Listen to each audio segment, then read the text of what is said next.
Hello, and welcome to another episode of Emotional Eating Unwrapped. I'm your host, Alana Kessler, and today we're going to be talking about trust. And I know that's a big one for many of you. It is definitely a big one for me, and we're going to be talking about it in the context of getting our body to trust us again. What is the process of getting our body to trust us again? And I know that when I hear the word trust, whether that's trusting my body, trusting a relationship, trusting a circumstance that I'm not in control of, even trusting a circumstance I am in control of, just that word trust carries so much weight. And but at the end of the day, when we feel it, it is so freeing.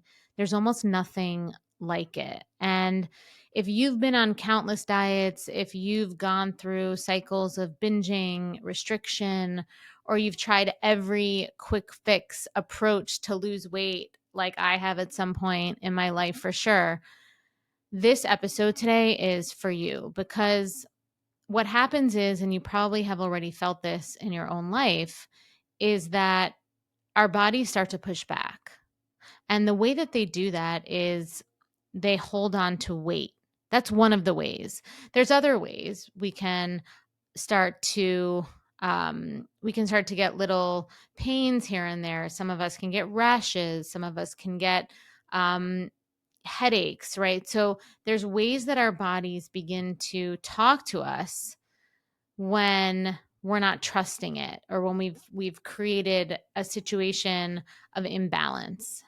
And weight is definitely one of them. And I'm so passionate about talking about this because the way that modern society has framed weight loss as as commerce, as a product, as a marketing, the way that they've done that, we can often forget that it's not something that is easily fixed, right? It's not something that you can just flip a switch and you get a solution. And I think that's how many programs are being sold. That's how weight loss is being talked about. And the truth is that weight loss can be effortless, but not without the skills and the work it takes to get your body to trust itself again. And I know this firsthand. Truly, I know this firsthand because years ago I was stuck in a cycle trying every crash diet. I was restricting myself to the point of feeling miserable. And then I would binge when I just couldn't keep it up anymore.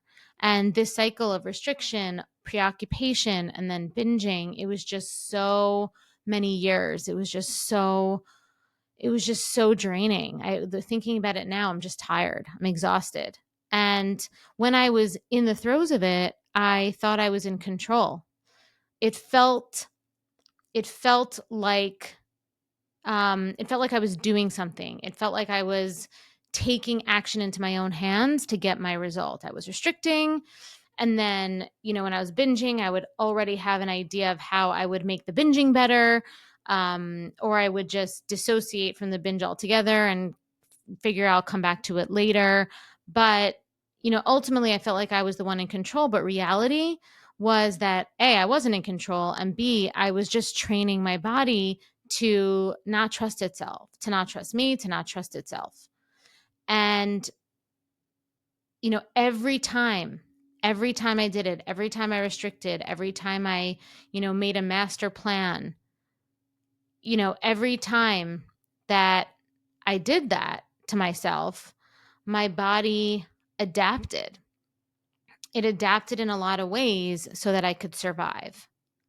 And today we're going to talk about how we can reprogram potentially the ways that our body have adapted in ways that aren't serving us anymore, ways we don't, are not making us happy, are not working for us, and how we can learn to rebuild and start to rebuild that trust in our body. So we're going to talk about that today. So let's start with how crash dieting and the cycle of starving and binging impact your body's trust. So I remember the days of waking up and immediately telling myself that today is going to be different, right? Today is going to be different. Today I'm going to be good. Today I'm not going to, today I'm not going to binge. And what would happen is the days that I told myself I'm not going to binge, I'm not going to do those things, I'd restrict my food all day.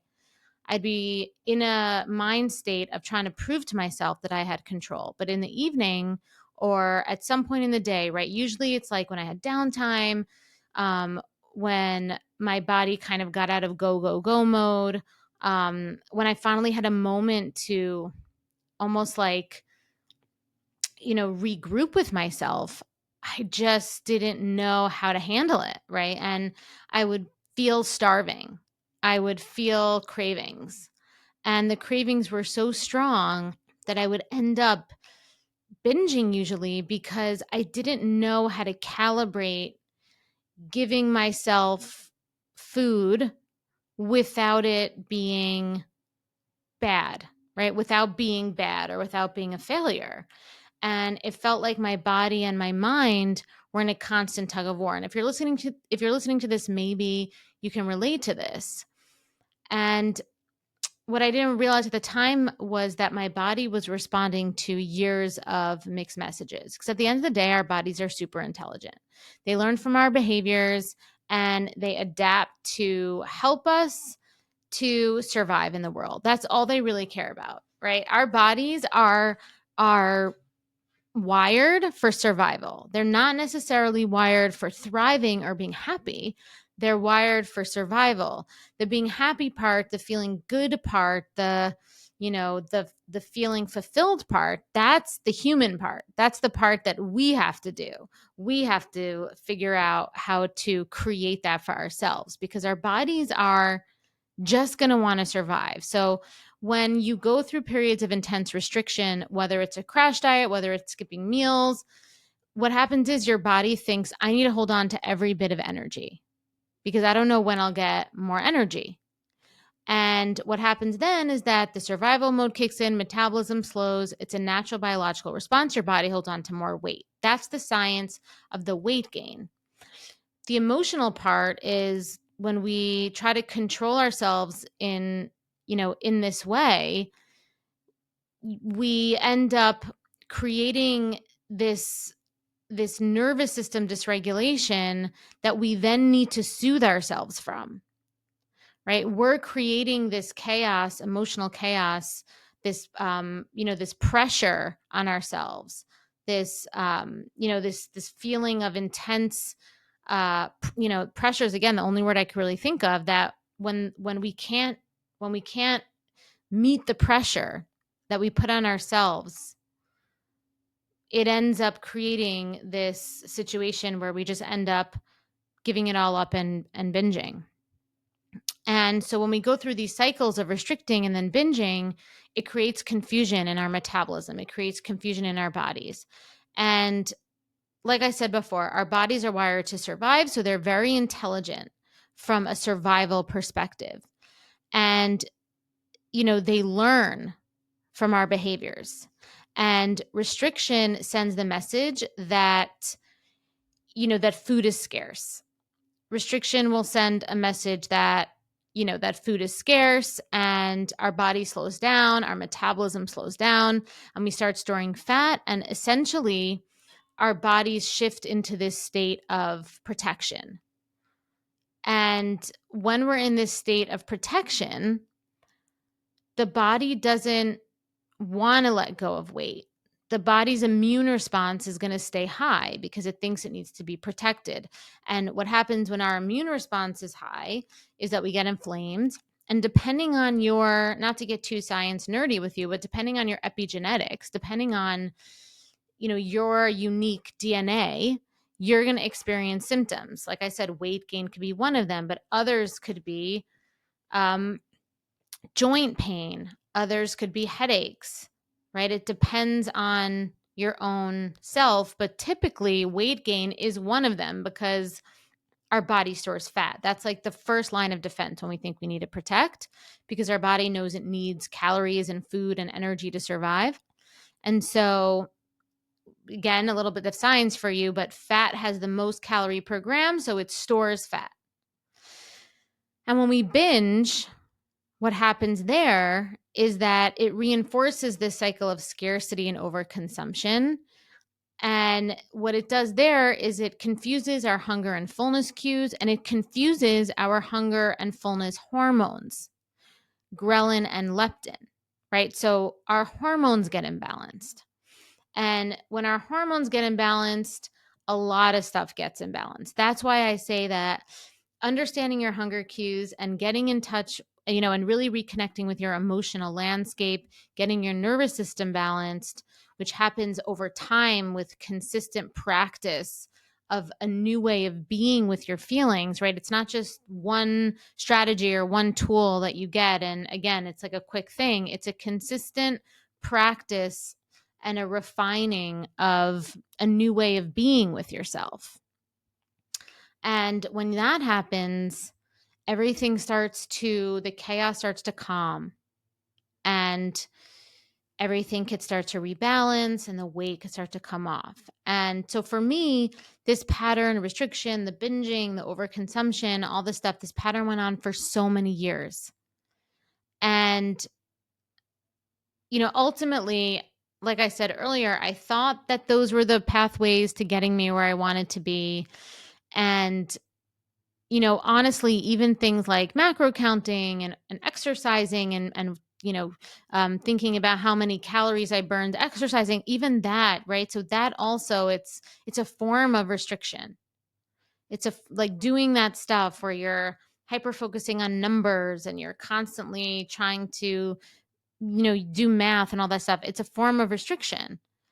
And what it was doing, it was making it harder for my body to let go of weight, because ultimately it wasn't about hitting, my macros or whatever, because if I was hitting them and I was hitting the calories, but I was obsessed the whole time, my body would still think it needed to protect me, because my nervous system is whack, being stressed all the time about wondering if I'm doing everything right. So it didn't matter, right? That's why I always like to say, it really, those nominal numbers don't really matter in the grand scheme, right? It's not about willpower. It's not about that. It's not about the perfect meal strategy. And this pattern went on for so many years. And ultimately, my body just held on to weight because all it wanted to do was get me out of this unpredictability, this sense of deprivation it felt like I was doing to myself, because that's its first line of defense. So let's go in again deeper into why the body holds on to weight after years of dieting. And I talked a little bit about the science behind it, but every time we diet, every time we do something like that, we teach our bodies to expect restriction. Our bodies start to think, okay, there might be another period of starvation soon, so I'd better hold on to fat as a backup source of energy. Like I said, this is survival mode, and it's a protective response that's been built into us over thousands of years. Dieting also disrupts hormones, like I said, hormones like your fullness and hunger hormones. But also, when those hormones get disrupted, hormones like insulin gets disrupted, cortisol get disrupted, and those play a massive role in how we feel hunger as well, how we process energy, and how we store weight. So repeated dieting, repeated binging, all these things really stress our levels of cortisol, really stress our levels of insulin. And cortisol is the primary stress hormone. And ultimately, when our cortisol is out of balance, you're going to see that weight mostly in your stomach. That's that's really where that's typically where you'll see that kind of extra weight that you're carrying, because that's where cortisol lives. And again, like I said, the mental stress of dieting, feeling like you're failing all the time, you're not good enough, it only adds to that. And I remember feeling this constant shame and guilt around food. I remember feeling that nagging thought that my lack of control was the reason that I couldn't reach my goals, that I couldn't lose the weight. Um, it was just such a confusing time when I was focusing on calories, macros, food, right? Kind of all the wrong things. And the last thing I really thought at the time was that my body was emotionally dysregulated and that it was trying to protect itself. And that instead of going with that and being a partner to my body, I was fighting against it. So, how do we start to rebuild that trust? How do we reconnect with our bodies after years of mixed messages, restriction, overconsumption, binging, maybe purging? How do we start to rebuild that trust? And so the first step is learning to listen. And I feel like when you think about any advice you get for building trust, listening is usually the first step. And it's really no different here when it comes to food. The first step is listening. You want to listen to your body's signals. Okay, listen to your body's signals. And I know that could sound vague, especially if you've spent years ignoring them. You don't even know what they feel like, or you're scared of them. Maybe you're scared of feeling hungry. Maybe you're not even sure what hungry feels like.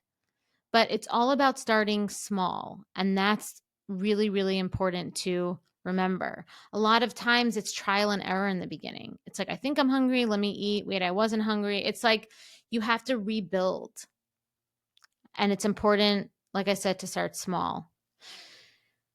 So, a big piece of advice that I like to give people is instead of rigidly eating meals, even if you aren't hungry, because it's quote unquote time to eat, or waiting until you're starving to eat, I want you to focus on becoming familiar with what true hunger really feels like and then eat then.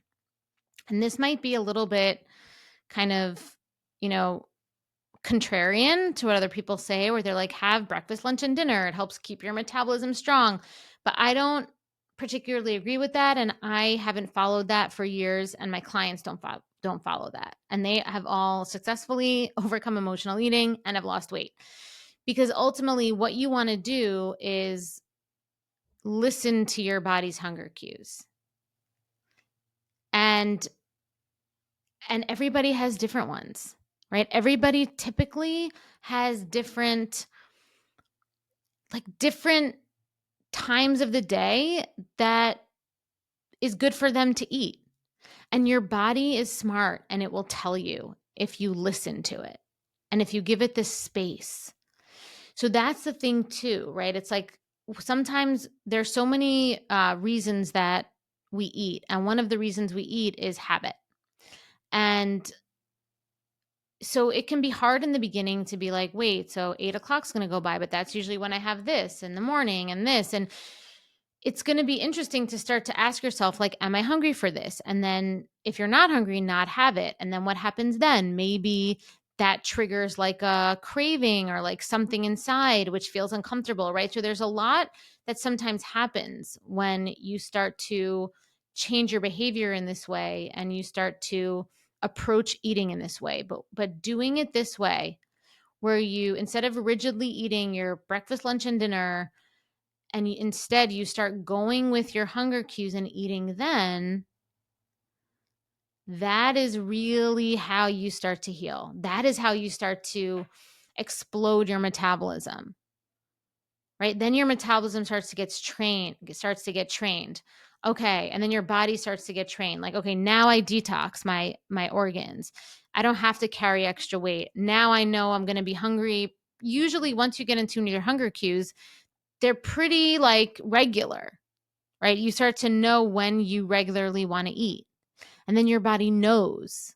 And predictability is something that the body really wants. And when the body has predictability that's unique to you, then it could start releasing weight. So consistency is a huge, huge part of that, right? Consistency is a massive part of that.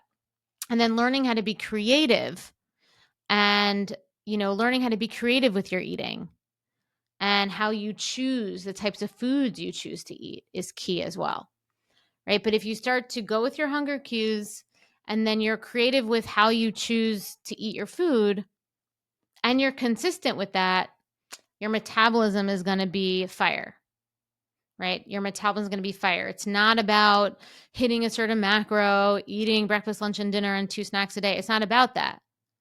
It's about connecting to yourself and, and then really just being very, very intuitive and in tune with your choices of food, right? Intuitive, in tune, and trusting. And the more you do it, the more trust you're going to have, the more you're going to get that verified evidence that the body feels safe because the weight's going to come off. It's just a self-fulfilling prophecy, all of it. And one of the things that helped me get to this place with eating was what I like to call attentive eating. I began to ask myself questions like, am I eating this because I'm truly hungry? Or is it a habit? Am I trying to numb an emotion? Right? You have to constantly be, in the beginning, you need to be a bit inquisitive and curious about your reasons for eating. And like I said, it took time, but by tuning into my body signals, by learning how to listen to my body, and by starting to get that feedback back from my body that the decisions I was making were right for me, I started to recognize when I was genuinely hungry. And I started to recognize when I wasn't, and I was turning to food for comfort. And then even when I did occasionally, have food for comfort or something, I didn't feel guilty about it, right? Because I made the choice. It wasn't this, I didn't feel guilty. I didn't feel like, oh my God, what's going to happen? Because ultimately I'm the one in control for real this time. Okay. Another thing you want to think about is rebuilding the trust with your body also means letting go of the idea that you have to earn your food or restrict yourself to compensate for eating too much, right? For eating too much the meal before, for eating too much the day before. And you want to get out of that. You want to get out of that mindset of earning food, um, of compensating less food the next day because you ate too much, or not having this the next day, or you want to get out of that mindset that's governed by by calories or by macros in that way, right? Your body will start to know, right? And it's so easy to fall into that cycle of doing that. But when you let go of that mentality, you give your body this permission to relax. And the truth is, if you ended up eating a lot the night before and you feel full, your hunger cues won't kick in until later in the day. Like, that'll naturally happen. So you don't have to worry about controlling it so hard. And you'll notice that those days where you do maybe overeat too much, when you follow your natural hunger cues, it really makes no difference in your weight, really, in the macro of it all. It really doesn't, right? When you connect your hunger cues and you're making eating decisions from a place of trust. Okay, so we also want to, when we want to build trust with ourselves, we want to build trust with our bodies, we also need to address the emotional reasons behind restrictive and binge eating patterns. Okay, so for years, and you probably can relate, I was using food as a way to cope with stress, with loneliness, with frustration. And one of the hardest parts was finding other ways to manage those feelings. The first part was even just acknowledging them to begin with, because it all felt like one glob of anxiety. But eventually, once I distilled the feelings into actual feelings, right, not just one big blob of anxiety, I was able to name it more. I had to find other ways to manage those feelings that didn't involve food, that didn't involve micromanaging my eating or punishing my body. And like I said, it wasn't easy. There was a lot of support. There were a lot of methods and ways of support that I created for myself to give myself that space to learn how to be with myself that way. And that is so much of what I teach you in my programs, in my mentorship, and in my coaching, is how to do that. And again, that is a practice. That's not something that it's like, well, how do you do it? Give me the ABC. It's really like a consistent practice. There are methods, you know, but a lot of it has to do with trying it, getting feedback, and coming back for more support. Okay, so that's a big part of it. That's really the tool. It's getting a suggestion, trying it, and then coming back for support to process process the feedback and then try again. Okay, so and what happens when you do this, when you give yourself permission to feel these emotions, and you start to feel comfortable feeling the emotions, and you start to feel confident that you could be with them, you start to free yourself from the need to use food as a coping mechanism. So here's where I want to leave you today.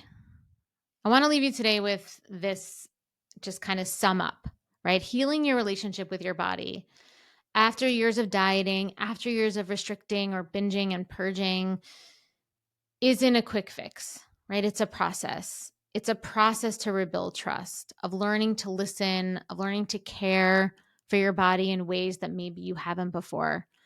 Most importantly, it's about consistency. It's about compassion and allowing yourself the grace to make mistakes along the way.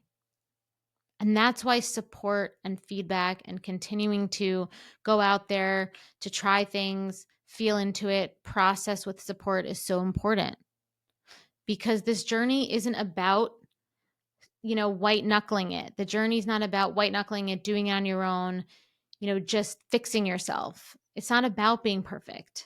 It's about really finding peace, trust, and just that inner feeling of happiness. Okay. So, as always, I'm wishing you a great week. And remember that whatever you are working towards, however you want to feel in your life, you can do it. You are worth it. And if you love this podcast, please like, subscribe, leave a review. And if you're watching on YouTube, please like and subscribe there and leave a comment, leave a question. I love going in there and answering questions there. So go ahead. And until next time, I'm Alana, and thank you for listening to Emotional Eating Unwrapped.